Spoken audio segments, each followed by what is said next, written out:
Welcome back to Crafting a Meaningful Life. Once again, I'm Mary Crafts, and I get to be your host today, as every day that we not just try. There is no try. There's only do when we craft our meaningful life. And let me tell you, my guest today is in his 60s. I'm in my 70s, and you better start now crafting that meaningful life. You don't just wake up one day at 80 and say, well, what should my life be like? What am I going to have be my legacy? This is something that we're actively doing really our entire life. And that's exactly what my guest has been doing his entire life, is helping us craft our meaningful life and be aware of the kind of life that we're crafting. So please welcome with me my dear friend, Doug Jessop. Welcome, Doug. Hello, Mary. How you doing? Oh, it's so good to have you on. Most people, of course, may be familiar with your face and your name because you've been around in TV and broadcasting for such a long time. Okay, so let's start with that. How long have you been in broadcasting? Oh, boy. The fall of 19. Okay, here it is. 70. Okay. It's been a couple days. So I started in radio a long time ago and then did that and then moved over to the TV side, and, the rest is history. Yeah. But, you've done a lot of things and you've had a lot of different kinds of shows. Right. But now that you're really thinking about that legacy piece, you're doing a very different show. And so let's talk about that, what you're doing right now. Okay. It's called Family Heritage Stories. And it's, I've had shows with my name on it. Yeah, that's not nice. But this is something that I want to leave for behind and hopefully keep running after I'm gone. Because to me, if stories are not passed down from generation to generation, they're lost. Yeah. And then those people are forgotten. And you've heard this story, and a lot of people have heard it, but you're going to hear it one more time. I'm 12 years old. I'm a little ADHD kid bouncing off, before they knew what the heck that was, bouncing off the walls. And I had one really great male role model in my life. It was my grandfather. And I'm 12 years old. I get a cassette recorder for Christmas, and I'm interviewing all kinds of people. And my gramps was extremely patient and would tell me all kinds of stuff that my mother didn't even know.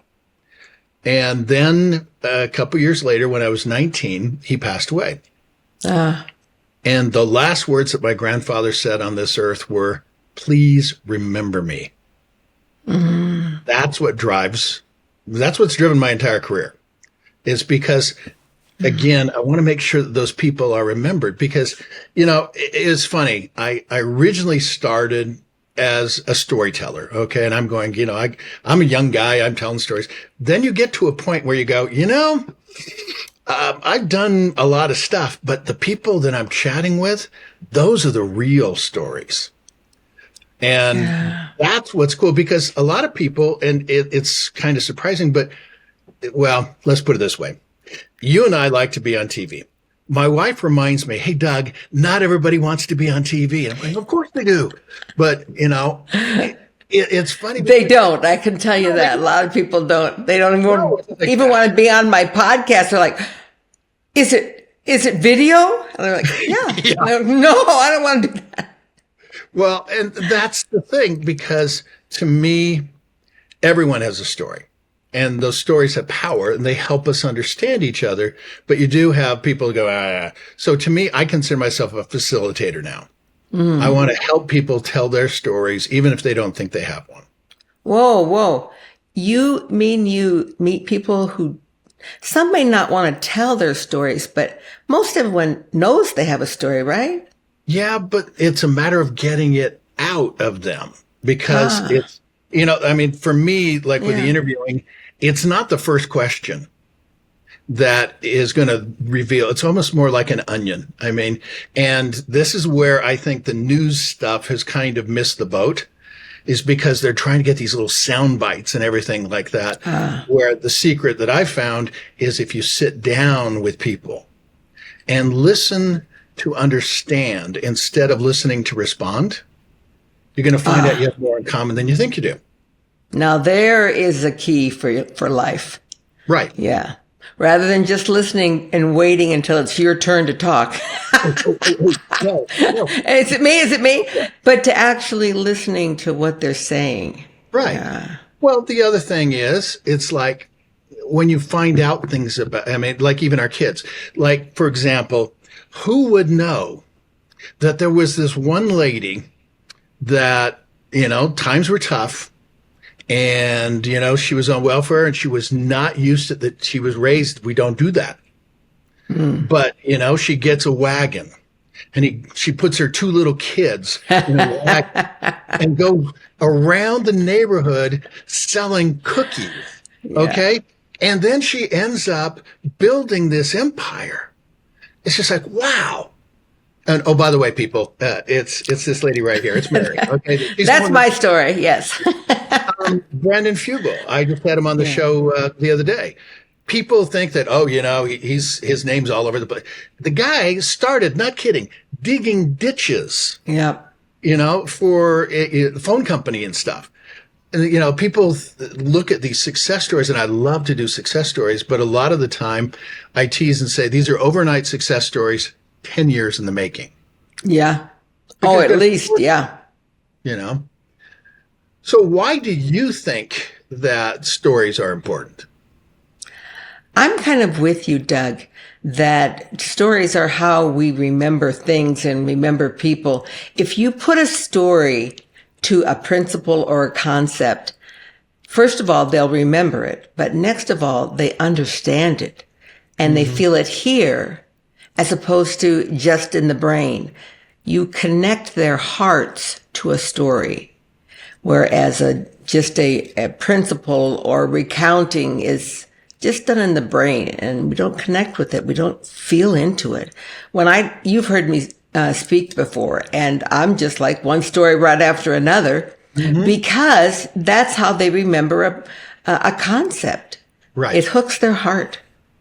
Well, there's this little book that people might have heard of where there's this one guy and he talks in these things called parables. Okay. Yeah. There's a reason why the scriptures were written for those people in the ways that they could understand things. And that's, that's an interesting way to look at things. Like my grandfather, this is as close as political, maybe as close as political as I'll get. But imagine this, okay? My grandfather was a first generation American. Okay. His parents, I won't say the country, okay, yet. His parents came over from the old country. He was born in Chicago, Illinois. And it's early 1900s. And when he was 8 years old, his mother died of a burst appendix because they could not afford a doctor. Okay? So, number one, nobody in this country should die because they can't afford a doctor. Right. Number two, though, is now he's 12 years old and his father's visa expires. So now his father wants my grandfather to have the opportunities here in the United States. And so he has to go back to the old country. He never sees his son again. Never. Okay. But my grandfather is put on a train from Chicago, Illinois to Pasadena, California by himself. Okay. By himself. That's a long ride. That's a long ride. And how old was he? 12. Oh my gosh. Yeah. And he went and lived with his mother's older sister, a single lady that never had any children, and raised him as her own. So, but then you go and say, okay, then you're going to hear a little bit more detail because this story helps understand where I come from and what my principles and values are, because here's the interesting part. He started, and it was during the Depression, and he actually was a chauffeur for Hollywood types. So pretty cool, And so you've seen a couple of my hats. I wear hats. And you are a hat man. Yeah, I've got a hat that has his cufflinks in it. I've seen it. It's amazing. Yeah. Well, he started dating this beautiful woman, nursing student. Okay. And she had lots of suitors. And then she got polio. Oh, Everybody takes off except one guy, George, my grandfather. They get married. He owns an upholstery shop. My grandmother was an emergency room, pediatric emergency room nurse. Okay. They have 2 kids, oldest my mom. When my mother is 14 years old, Florence, Gramps' wife, my grandmother, died from breast cancer. ah, So now here he is. He was, when he started, he was a first generation American. He was raised by a single father for a couple years. Then he comes out to California. He's raised by a single mother. Now he finds himself a single father. That's the reason why I have a lot of empathy for single parents. But it also looks and says, okay, here are people that came to this country for the opportunities, and, they're not criminals. They're, just trying to do the best thing they can. And I really wonder how many people out there have somebody in their generation that came to the United States for an opportunity. Maybe they were from Ireland. Okay. that would be wonderful. I would love them.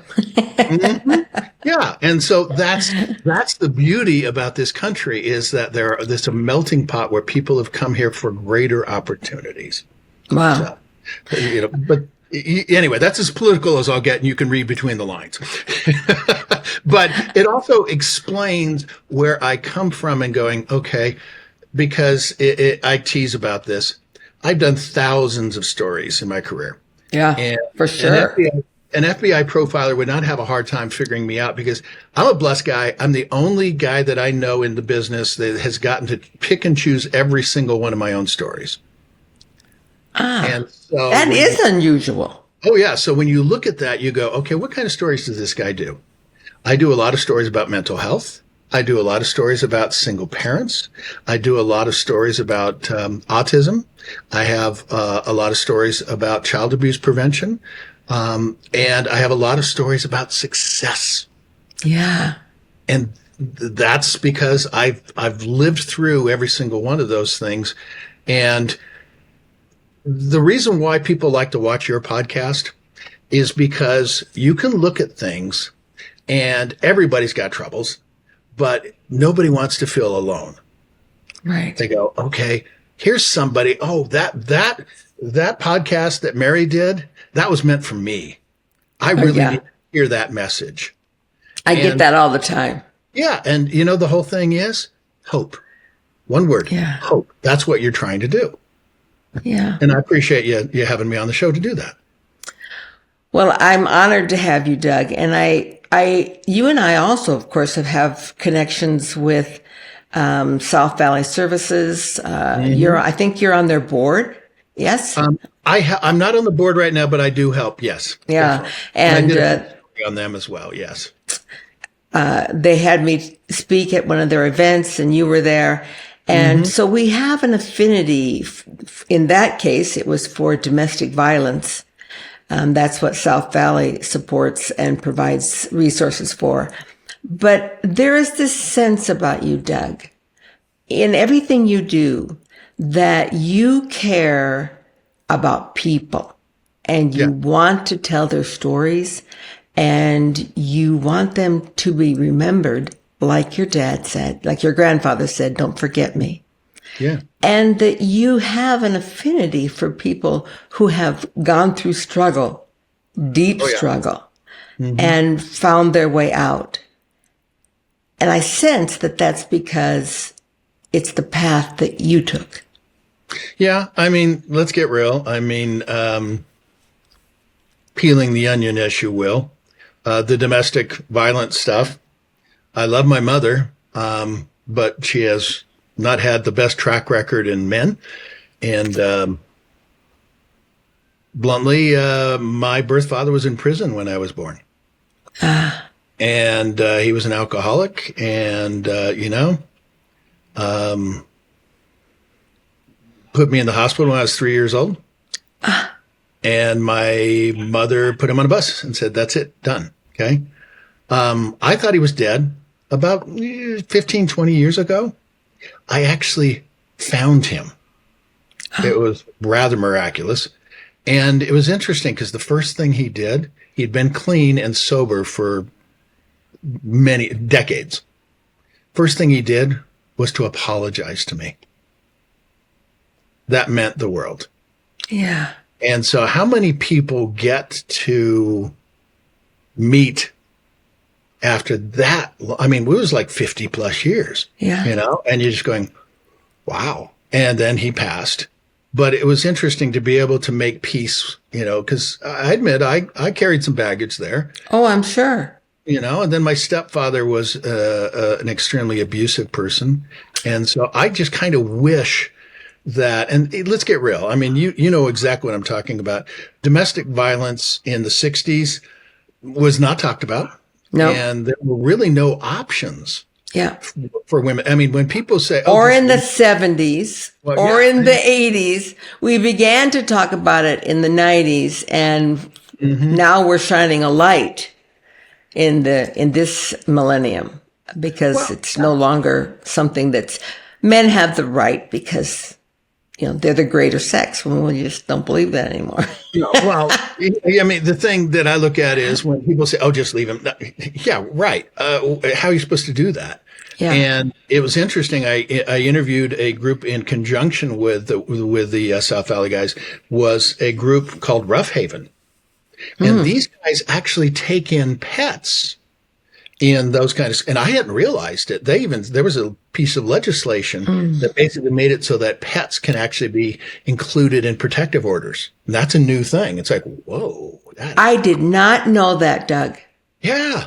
And I was going, more people need to know about that. So that's the whole reason I interviewed these guys. But, but here's the thing there's the difference. When I met my birth father, I was able to find out a whole bunch of other stuff because I have to admit, every time I had a kid, I always wondered because I didn't know half of my medical history and everything and it gets really, really complicated, but my name is not what it used to be. I mean, I was legally adopted and it changes things. Oh yeah. Sure. Yeah. Yeah. But anyway, so here it is. And I come to find out that, okay, my birth father was an alcoholic. His father was an alcoholic. His father was an alcoholic that killed his wife. Oh, yeah. And because of that, my grandfather, they split the family up, and my grandfather went to go live with his grandfather, which was his father's father, 5 generations, and he was an alcoholic Cherokee Indian. It's like, and so there's a song from Leonard Skinner called Simple Man. And I remember my mother, when I was starting to drink, my mother sat me down and said, here's some stuff that you don't know. I'm going, ooh, okay. And I have a sister that's an alcoholic. And, when you and I were younger, I mean, let's get real. Alcoholism was considered a weakness, what would you call a character flaw. Yeah. Now people are realizing that it is a disease. Yeah. And, that there are genetic components. Now, admittedly, the other thing I look at it from a mental health standpoint is it doesn't excuse bad behavior, but it does help explain it. And so it also helps with the treatment of it. Oh, very definitely. Yeah. And so that's where I think that's part of the thing and that's part of the reason why stories should be passed down to say, okay, because like my kids now have heard the cautionary tales. And, having a story is nice and wonderful, but then to be able to say, look, no, I don't think you understand. Let me show you a picture of these people. This is, this is what happened and this is why what happened. But the one thing that I have chosen to do is, I do not play the victim card. I grew up relatively, let's say modest. When I was a teenager, my bedroom was in the garage. I shared it was with a freezer, a dryer. They put a bathroom fan in the ceiling to keep me warm. And it was tile floor. And every time it rained, water would go past my bed. And so I get it. And this is where I guess I've interviewed enough people. There's not too much that people that that surprises me. Admittedly, probably the most interesting interview I ever did was, and as far as I know, I'm one of the very few, if not the only person that's been allowed to interview inmates inside the prison. So I interviewed a group of, it was 5 different female inmates. And the only thing that I was told is I could not ask them why they were there. Okay. But, other than that, it's that. But the thing is, whenever you do an interview, and I've interviewed you, people don't realize there's a whole bunch of prep stuff that you say beforehand. It's like, okay, Mary, please say, I know you got, a very, very simple name, but please say and spell your name, blah, blah, blah, blah, so you can get it on the screen.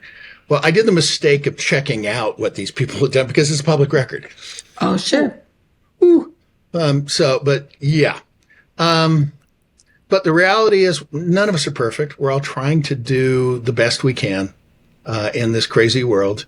And the other thing that I think you and I have talked about is you don't know what other people have gone through. No. And sometimes, you got to be careful about oversharing, but the reality is I think that kind of helps because, again, here's somebody that you may or may not agree with either politically or religiously or whatever. But I guarantee that you guys have certain experiences and certain values that are closer than you realize. Yeah. It really helps you walk a mile in someone's shoes, helps you develop that compassion and even empathy piece. That's how I get past, Doug, when I encounter someone or meet someone or someone that I've known for a long time that I just feel like I'm kind of sandpaper with, is if I can just take that moment and just look at them with the eyes of what have you gone through in your life? What brought you to this point? And you see that little child inside that is still broken, or at least coping in a way that's not serving them very well, but they're still just coping. They're like all of us, just coping. Well, and it's a joke, but let's get real. Every single parent out there is, done enough, stupid things with their kids to have all their kids go to therapy, so. Absolutely. In fact, my daughter regularly tells my youngest grandson, I'm saving a special account for you for your therapy. Yeah. Well, what it gets down to, though, and it was interesting. I will tell you, okay, a true story. My therapist, said, okay, Doug, I have never built a house in my entire life. I don't know one side of a hammer from the other. Would you like to hire me to build a house? Okay. And he gave that example. He says, okay, think about this. How did your birth father learn to be a father? And so he was raised by an alcoholic father. And again, I'm not excusing behavior, but it does help explain it. It does. Oh, okay. Because again, let's get real. Kids do not come with instruction books, and Dr. Spock doesn't count. Okay. And for the people that are Dr. Spock, it's not Mr. Anyway, that's a whole nother. Anyway. There are probably a lot of people listening who don't have any idea who Dr. Spock is, but Dr. Spock was the renowned authority on raising children and how to treat ailments and physical ailments, but he also dabbled in the emotional elements. And everybody had the Dr. Spock book. I did. I used it when I raised my children, but now you never see it anymore. Well, and I'm pretty sure that the people from Star Trek ripped off his name. I'm just saying. Give them Vulcan mind probe. Yeah, he's like, I can't do, it's like something like that. Yeah, anyway. Oh, yeah? You're in one of those that can't do that? My wife can do it great. I'm not so much. But okay. Anyway. So why do you do your podcast, Mary? What inspired you to start this thing? I think when I got to a certain age and I began to realize I've lived a lot of life.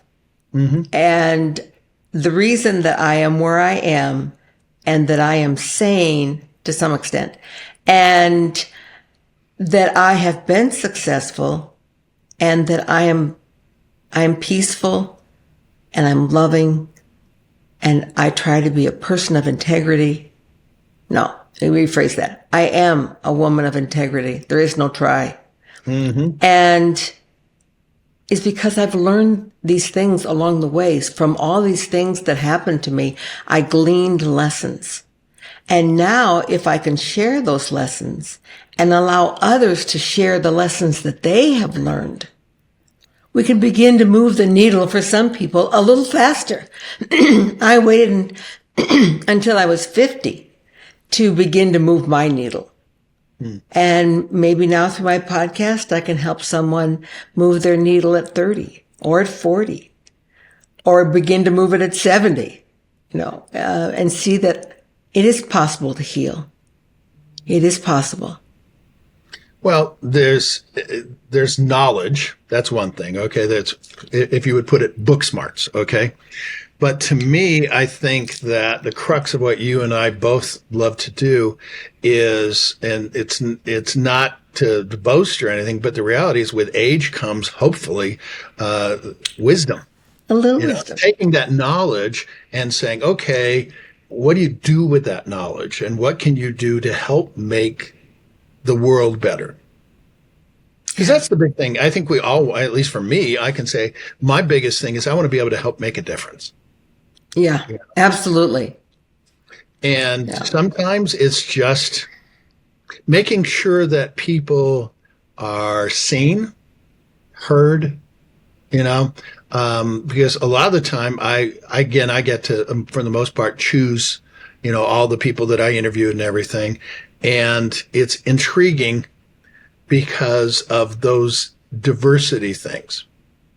Oh, absolutely. Yeah, because let me explain what I'm trying to say here is we live in a very homogenized community. And I grew up, in a gang neighborhood in Southern California.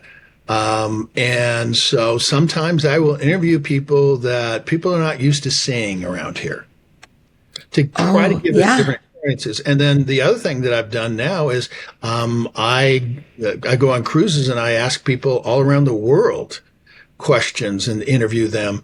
And so I'm going to put you on the spot a little bit because I did this before, but I do it even more now. My favorite question to ask people all around the world. Tell me a story about your grandma or your grandpa. And it's an emotional response. So I want to hear one. Okay. It's your turn, Ray. This is the story about my grandma, my maternal grandma. And she was not a very attractive woman. Can I just say, now that I look back on it, I never really thought about it when you're growing up, but now, and I see photos of her, she had a very wide nose. Looked rather like a black person's nose. She had completely bull legs. I mean, just like straight out. Here were her feet, here were her hips, and then there's legs. And she was very tall, kind of gangly. Of course, at the time, she seemed very tall to me. Now that I look back, she was probably like 5'9", which is not very tall now. But at the time, she was taller than my mom and taller than me. But what I knew about her was that she was my grandfather's second wife. Oh. And his first wife was her sister. And her sister passed away, left her husband with one son, and he needed a wife right away. Well, she was a good pick because no one had picked her. She was a little bit like Leah in the Bible, and he wanted the other one, but the dad said, first you have to marry Leah. But so he asked her, he said, will you be my wife? And she said yes. And then they had 9 children together. of which my mother was the oldest of those 9. What I think now about my grandmother, with her bull legs and her big nose, is that I never saw my grandfather offer any affection to her. And she came from a place where she wasn't enough because she was the not pretty sister. Married into a relationship where she was second choice. Had 9 children and worked her tail off the entire time. And that was what she thought she was good for. Just work. It didn't matter who she was inside. So guess what she passed to my mom? What? You're not enough. It's only about what you do. It's not about what's inside. Get it done. Work hard. And then guess what my mom passed to me? It's not about who you are inside. It's about what you do, what you can get done. What tasks, what checklist can you check off today? That's your worth. And some point in my life, I began to see this. About 50. And I realized what I had passed to my daughter. And so somewhere in my 60s, I healed it with my mother and my grandmother. And now I've healed it with my daughter. It's beautiful. The thing I like to see with these kind of stories, again, it doesn't excuse behavior, and sometimes you got to say, okay, it might have been the time or the culture or blood, but the thing is to be able to look at this, because those things, those traditions, those values, and that culture is indeed passed down.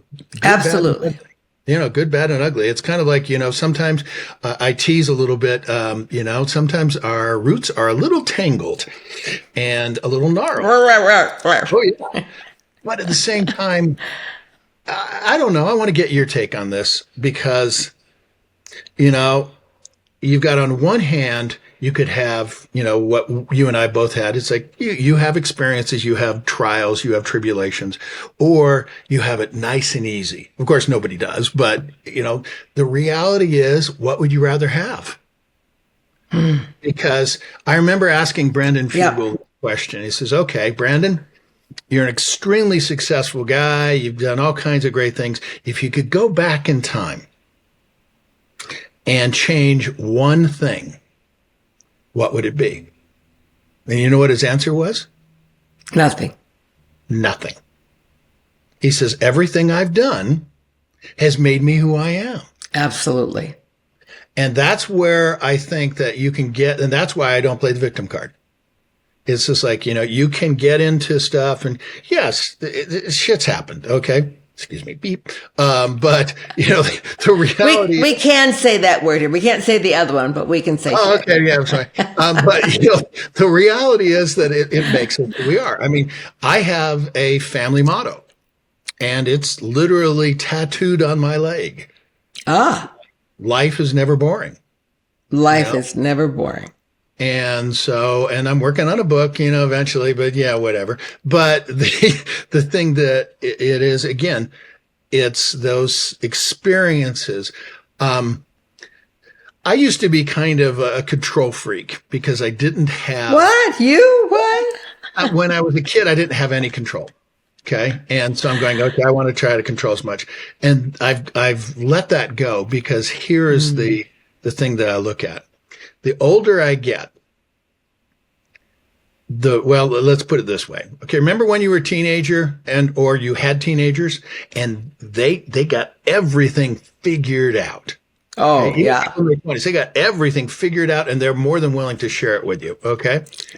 Well, too bad you never got it, Mom. Yeah, exactly. But the older I get, the more I realize how little I really know. Yeah. But more importantly,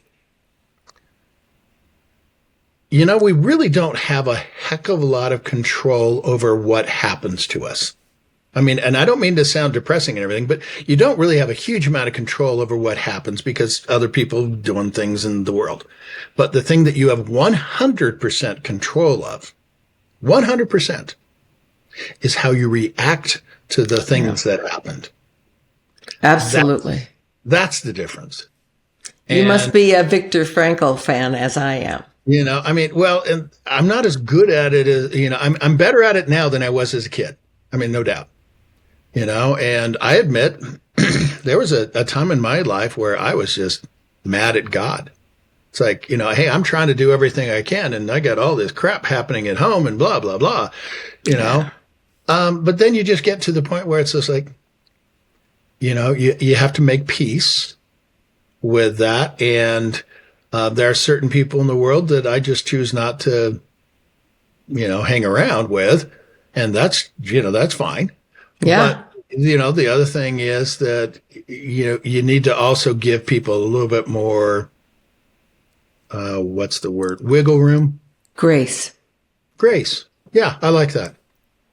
Yeah, because I remember I interviewed Terry Grant. Love Terry. And he's on our board.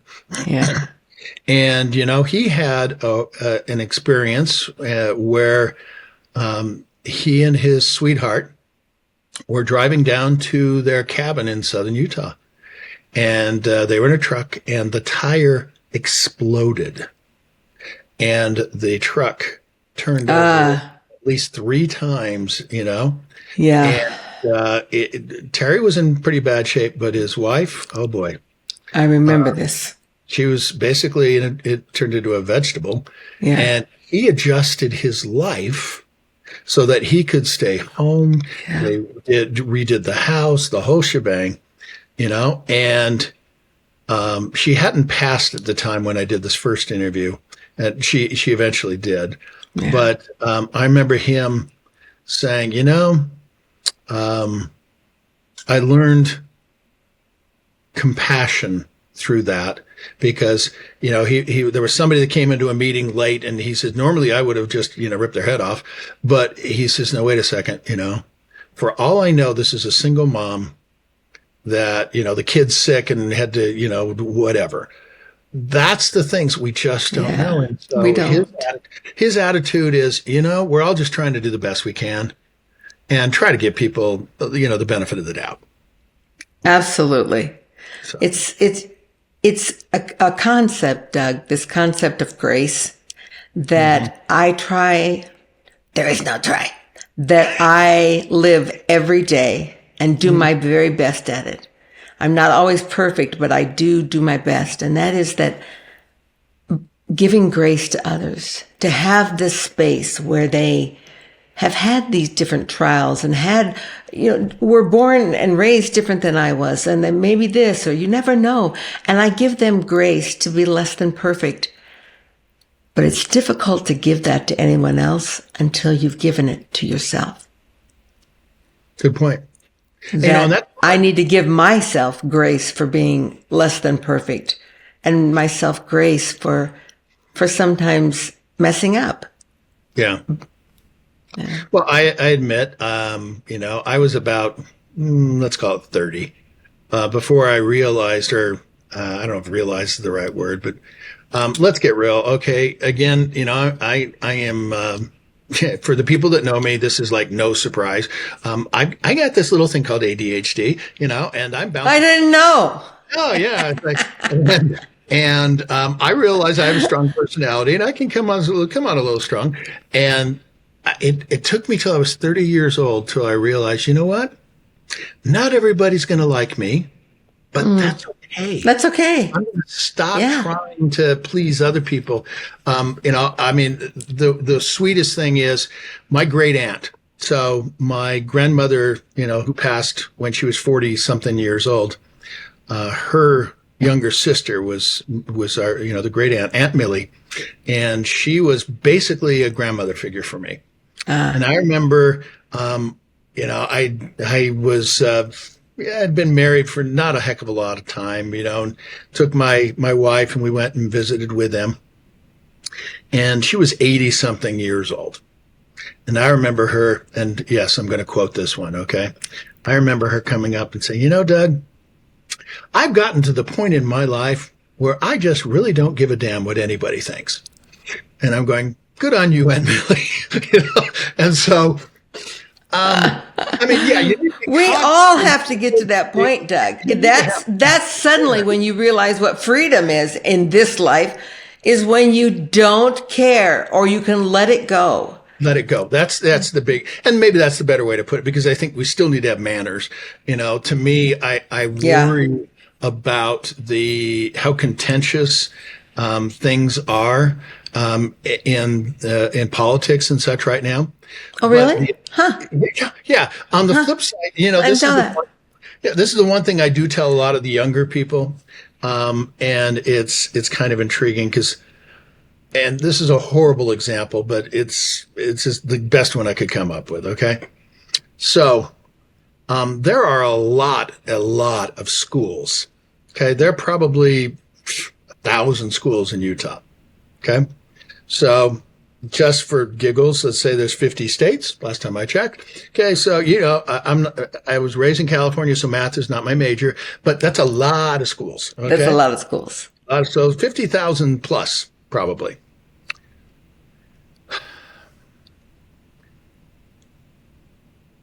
In the past, there has been some violence in schools involving guns. Okay, and those are horrible. And don't want to diminish that in any way, shape, or form. However, the reason why things are on the news is because that is not the norm. It's not normal for gun violence, because on that same day, 49,999 schools went fine. And again, I'm not trying to diminish, but the point is, when you see stuff on the news, especially because, now granted, this is my one rant, social media, in my mind, has really created lots of situations. I worry about the mental health, especially with the youth, with regard to suicide. And the reality is that there has been a spike in that. And I think a lot of it is because of comparisons or that kind of the social media stuff of trying to compete. So because I work in teenage suicide prevention, it's one of the things I do. This is a statistic that you will absolutely verify what you're saying. That since 2011, so think about what started and advented in 2011. Teenage suicide is up 70%. 70% since the advent of social media and Facebook started it all. But and not that I think that social media is bad. I use social media every day. I learn things. I'm engaged with people. The beautiful side of sharing and being open. But there's this dark side of social media that is literally killing people.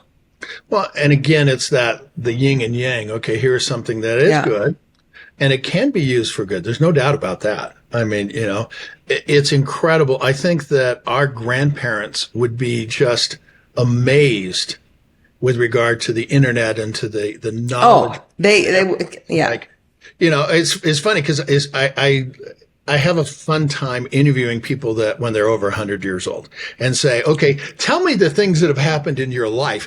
And people, it's like, I interviewed one the other day. It's just like, okay, when the young people wouldn't even know what a party line is.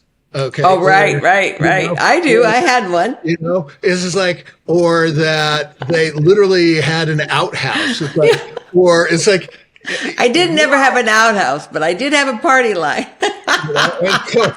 And that's the intriguing thing, that how fast technology has moved. Yeah. And some of it's for good, there's no doubt. But, it is intriguing to see, because again, I think that it's not the knowledge that is the problem. It's what you do with things. Mm-hmm. And again, it's like, okay, try to use a little wisdom. And, the people that have okay, I can't believe I'm sounding like one of those people. But the people with gray hair or maybe not so much hair have done some stuff. A little. And sometimes even though the problems are different, and, I hate to say it, everybody says, oh, this generation's got it bad, blah, blah. Okay. Again, quit playing the victim card. The reality is that we all have certain things, but we also have certain wisdoms. And it also goes the other direction. I admit, it's like, okay, when I don't have a clue what's going on, sometimes I have to ask my kids or my grandkids, hey, how do you do this on this computer? But I ask my kids all the time. But I do kind of know what computers are. I remember, but that's neither here nor there. But you kind of get the idea. But out of all the interviews you've done, what's the thing that when you asked a question, what was the most surprising answer that just kind of you went, oh, I didn't know that, or really? Putting you on the spot, Yeah, I've done over 360 podcasts, so that's a lot of interviews. I think the thing that, Doug, when I look back on it, I'm not sure anything is surprising anymore. I've lived enough life.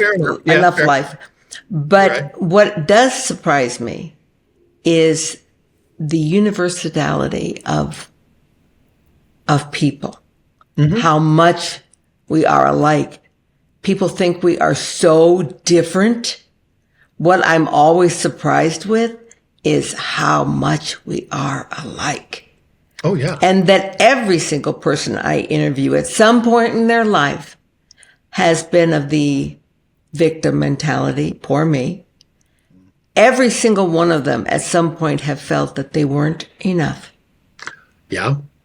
And that is probably the most universal quality, is that we all have to walk through that light, that process of seeing ourselves as we truly are.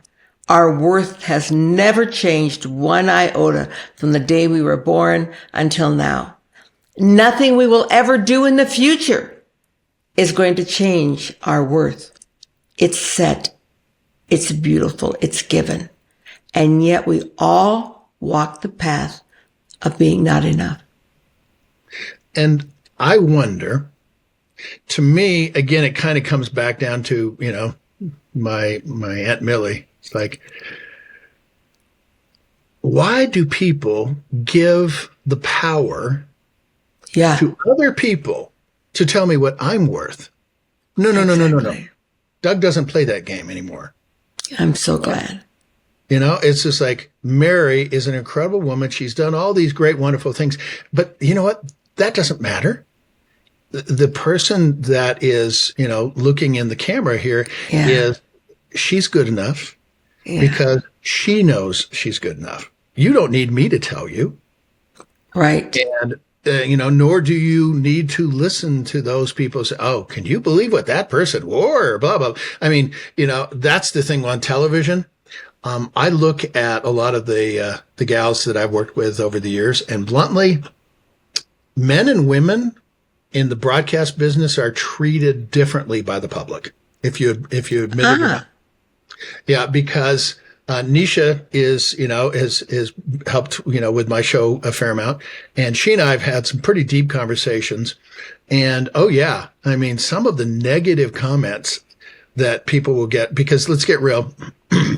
This is a funny little thing, and, I'm asking a woman here to see if you agree with me, but my observation is that men dress for women, okay? Women don't dress for men. Women dress for other women. Oh, now there's a good observation. Okay. I think that there's a lot of validity to that. Mm-hmm. Yeah, absolutely. And so, it's funny. When I first got on social media, I admit, I wasn't a big fan of social media. I had maybe 30 followers or something like that, and then I started, one of my TV franchises. This is probably 10 years ago or something. And the news director said, okay, Doug, here's the deal. I know you don't like social media, but You are now required as part of your job to post every single day. Oh, wow. Yeah. That's more work than people think. Okay, number one. It's, yeah. It's just like, oh gosh. And so I know because I do it. yeah, and I wasn't sure what the crap I was doing. And so I maxed out at like 5,000 followers in like a month. And then I started getting some interesting messages that I had to show my wife and said, honey, I have no idea who this woman is. Yeah, oh, yeah. This is not, and as much as I got, the stuff that the ladies would get. Oh, it's unbelievable. Oh my gosh. Yeah. So Your smile is just mesmerizing. I never seen anything quite like it. I don't even know you, but I couldn't take my eyes off you. Oh, please. Yeah. Whatever. Get a life. But, we're going to the weeds there. Yeah. But it is, it's interesting because, again, the reason why my why has changed over the years. Okay. My why used to be, it's like, okay, bluntly, I had a cancer scare a number of years ago. And so I learned, 2 lessons, and this one I do have to, change the language because it would get bleeped. But basically life was too short to work with, let's just call it idiots. Okay. And that was my number one. And number 2, what are you going to leave? What do you want to leave behind? And that's kind of where my life really changed. Yeah. Cause it's like, okay. And you tell me, and again, this, when I turned 40, no big deal. It's like, okay, 40 times 2, 80. Yeah, I can probably make that. No problem. Okay. When I hit 50, I'm going, well, let's see. My aunt, my great aunt, my great grandmother, and my great uncle, they lived to 98. So yeah, I might make it. I'm not sure I want to, but I could. Okay. Then when you get to 60, you go, okay, there is a snowball's chance in hell that I'm going to make it to 120. So what do you want to get done in the window that you have? Yeah. And fortunately, again, my whole career, I've said I want to do this, and this. Right now, I'm living the dream. I've got my own TV show. That's great and wonderful, but it's doing the things. I want to make sure that people are having those conversations with their kids and their grandkids and their grandparents. And, my grandkids know me. Okay. They live with me, et cetera. Okay. But it's my job to make sure that they know the story about my gramps, my grandfather, so that he is remembered. That is a big crux of my why. That's your big why right now. Doug, it's hard to believe, but do you know we've talked an hour? An hour we've talked. And of course, that is not in my time frame, but I could talk to you for another 30 minutes. So we probably need to think about having you back on the show. Okay. But what I want my listeners to do is, first of all, you run and founded the Fedora Foundation, your hat, which is the preserving of those stories. And you have a show every Sunday night that people can go on and hear these stories and remember people.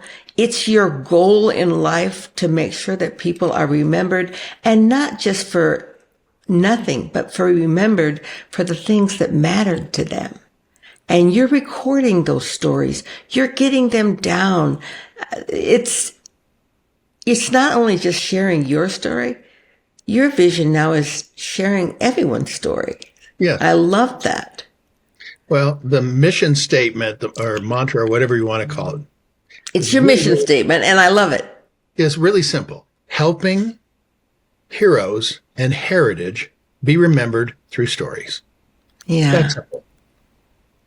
And realizing that are not we all heroes in our own liking? Mm-hmm. Yeah. Doug, thank you for being on here today. I will include the links so people can find you on your social media that you don't post on. The link to the Fedora Foundation. And of course, the link to the show so they can, watch it and find out more about you. And I'm just honored that you were here today, and I'm honored for my friendship with you. And you've taught me so much about the value of recording stories. I tell stories, but the recording of them and the preserving of them is the important piece. Right. Yeah. Thanks again, Doug. And may to all of you use this bit of beautiful time that we've had with Doug to craft your own meaningful life, to discover your own legacy, and to make sure that it's recorded, not only for you, but for your children, your grandchildren, and for everyone. That's how we become always remembered. Namaste. Crafting a Meaningful Life.